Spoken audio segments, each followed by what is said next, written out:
Welcome to today's Emunah Minute. In today's Daf Yomi, the Maseches Ksuvas Daf Ayin Vav, page 76, the Gemara records a fascinating concept. The Gemara says, Hamachlif para bechamar. So without getting too technical, so the Gemara describes the following scenario. Imagine you have two individuals, Ruvain and Shimon. Ruvain owns a para, a cow. Shimon owns a chamar, a donkey. Well, it just happens to be that Ruvain would like to go ahead and exchange his cow for Shimon's donkey, and Shimon would like to exchange his donkey for Ruvain's cow. Perfect shidduch. So the Gemara introduces a fascinating halacha, which is that, let's say Ruvain, as soon as Ruvain takes possession of Shimon's chamor, of Shimon's donkey, Shimon acquires Ruvain's cow, his par, even if the cow is not physically present. A fascinating halacha. The great tzaddik Rav Shmuel of Nikolsburg said this is not only a halacha as pertains to monetary law, but it is an incredible concept, an incredible idea that teaches us about our spiritual lives as well. And the Rebbe says as follows. He says the word para, which we translate as cow, also references, he says, the neshama. The hine haneshama kiruya para. The neshama is also called the para. What is it? The neshama is called the cow, not a cow. If you look at the word para, it's the same word that's found in Periya Barivya. Peru or Ravu. What does it mean, Periya Barivya? To procreate. Says the Rebbe Shmuel of Nikolsburg, what does the neshama want? The neshama wants spiritual procreation. The neshama wants more mitzvos, more Torah, more ruchnius, more devekos, more connection. The neshama wants spiritual proliferation, spiritual procreation. Hence, the neshama is called the para from Periya Barivya. The neshama again wants to spiritually procreate. On the flip side, there's also a chamar. What's the chamar? Says the Shmuel of Nikolsburg, chamar is the same word as chomer, physicality, represents the body. And says the Shmuel of Nikolsburg, in life we have these two parts to our persona. I have my para, my soul, and I have my chamar, my physicality. But the Rebbe says sometimes in life we make the mistake. What's the mistake? The Gemara tells us what the mistake is. Hamachlif para b'chamar. Sometimes I exchange my para for my chamar.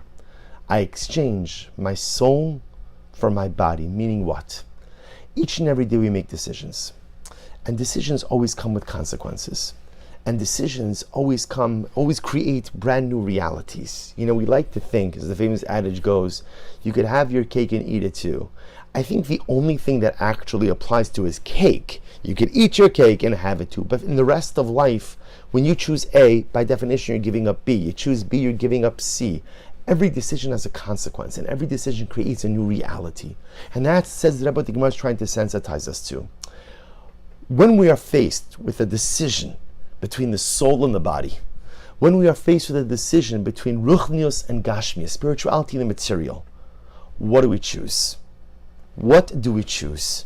Do we choose the para, or do we choose the chamor? Or to narrow it down a little bit, maybe to focus in a little bit more, that sometimes we get so caught up in the material, we get so caught up in the chumrius, we get so caught up in the chamor, that we don't realize that when we choose the chamor, we're giving up and we're sacrificing the para, we're giving up our neshama.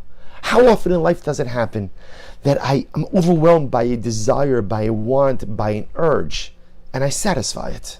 And dear friends, how long am I satisfied for? 5 days? 5 hours? 5 minutes? The satisfaction only lasts for a limited amount of time. But in the pursuit of satisfying that physical urge, in the pursuit of feeding the chamar, feeding the physicality, I've sacrificed my spirituality. I've given up on the para.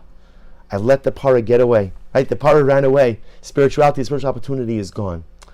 In life, we have to do this constant cost-benefit analysis.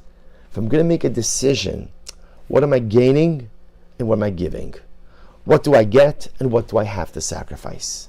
And we have to be so careful that in the pursuit of satisfying the chamar, the body, we don't end up neglecting the para, the soul.